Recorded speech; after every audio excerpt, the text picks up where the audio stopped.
Hi Aries, this is Jav. Welcome po sa ating channel. By the way, Aries, this is your weekly Gabay Tarot reading from October 13 to 19, 2025. Gamitin ang reading na ito bilang gabay lamang kung nakaresonate kayo, comment down. Tandaan Aries, ito ay channel reading. Kunin nyo lang po kung ano ang nakaresonate sa'yo. This is for you, Aries.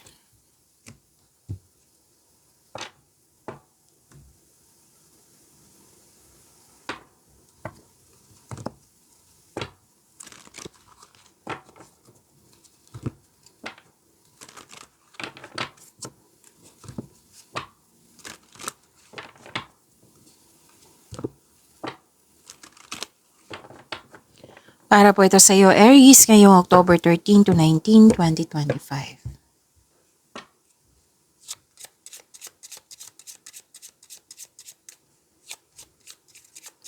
Angel number para po kay Aries. Angel number 333. Sabi po dito, your chance to reach your highest of potential is here.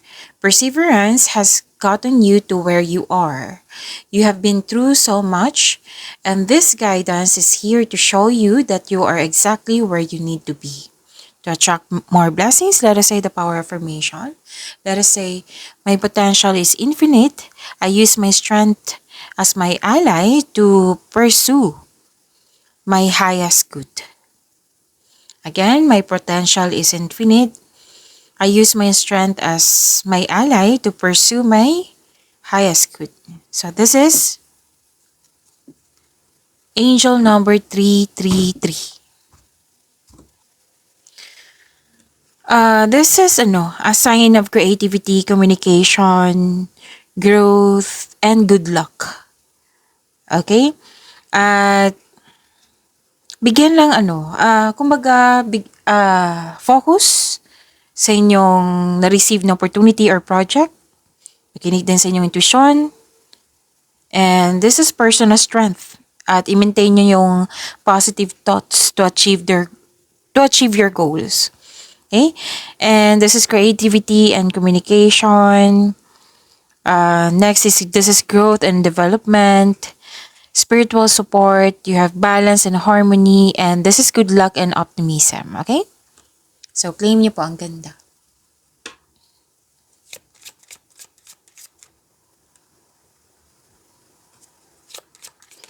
Maraming salamat po sa inyong patuloy na suporta, sa mga nag-donate, sa mga hindi nag-skip ng ads. Maraming salamat po. Sa mga hindi pa nag-subscribe, subscribe na po kayo at click bell notification para malaman nyo na may bago tayong video. Para sa mga gustong magpa-reading, comment kayo ng personal reading. Again, comment kayo ng personal reading and check my reply sa comment section.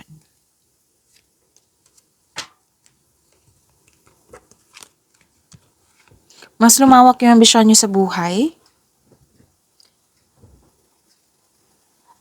Okay. Iwasan nyo lang mag-overthink or mag-overanalyze.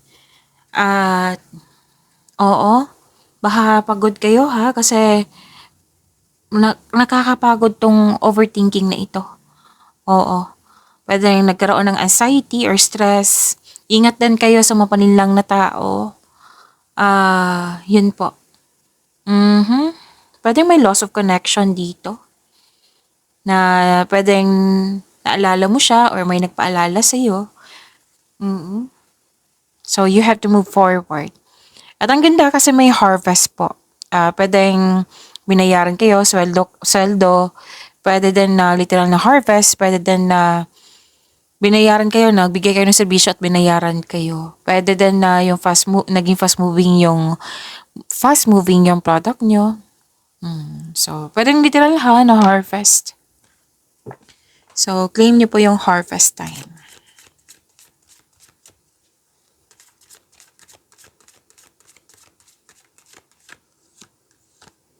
This is about your energy, Aries.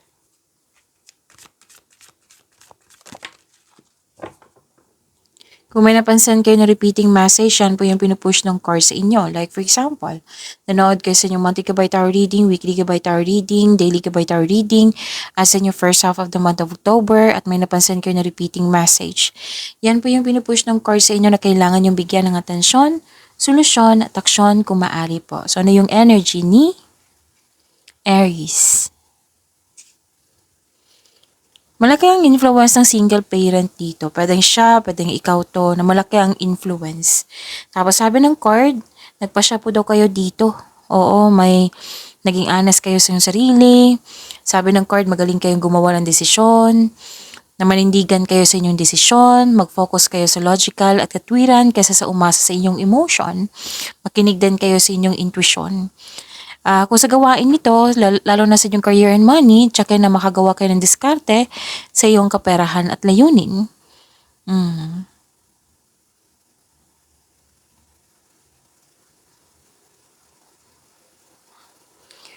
May success, mahigit pa sa success, this is victory, may clarity, may new ideas, may new beginning din. Nagkaroon ng determination, mayroon kang new ideas na agad mong binigyan ng aksyon para magkaroon ng maagang resulta. May magaganap na importanteng pag-uusap or confrontation sa isang tao. Ang advice ng card dito, oo, ilang beses na lumabas dito na makinig kayo sa inyong intuition. Okay, and napapansin din ng ibang tao na may improvement sa iyong communication skills.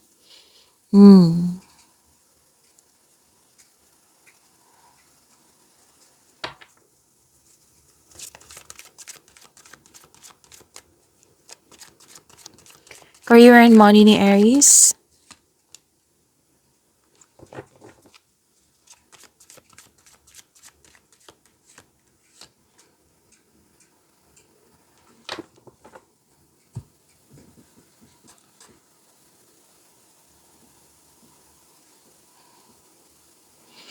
Sa career and money niyo po, Aries, nakikita ko dito na isa o maraming alok ang darating sa iyo.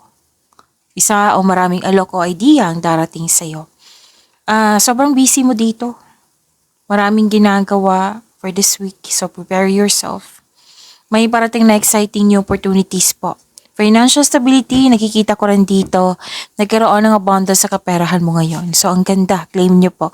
May travel din ako nakikita dito. May parating na blessings na magbibigay saya sa'yo.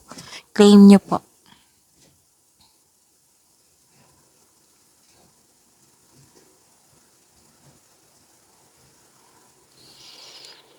Okay. Umiwas po daw kayo sa toxicity. Or gumawa kayo ng diskarte upang makuha ang gusto mo. Yan ang sabi ng yung card. Planning. Tapos iiwas kayo sa toxicity kasi may tao dito ang hindi totoo sa iyo, sa career and money nyo.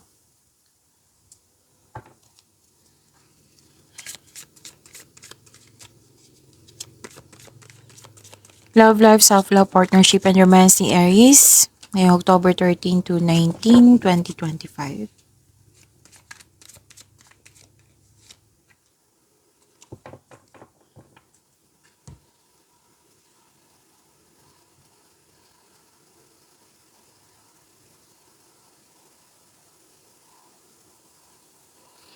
Okay. This is a good news sa lahat. Single ka man marelasyon sa buhay mag-asawa. Kasi the divine is offering you a new love. May parating na bagong pag-ibig which can arrive in many forms. Pwedeng self-love to, you love yourself more, rather than your relationship or connection sa isang tao, or new connection sa isang tao, pwedeng kaibigan din to, na magbibigay ng love, peace, and happiness sa iyong buhay. So this card asks you to be open sa pag-receive ng gift na ito. Dahil nito, oo, nakatadhana to sa iyo ha. Pwede din may buntis or the arrival of the new baby, pwede may nakabalikan, pwede din na, basta may nakita ko ditong very supportive kayo, mahal na mahal yung isa't isa, masaya kayo, nang dahil sa masaya kayo, nagkaroon ng positive emotions flow.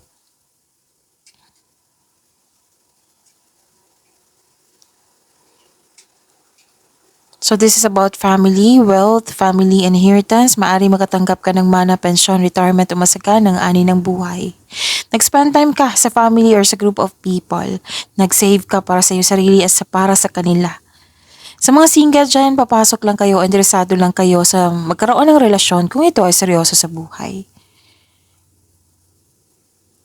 Sa mga marelasyon sa buhay mag-asawa, may nakita ko dito pakilala ka sa grupo ng tao or ipakilala mo siya sa grupo ng tao.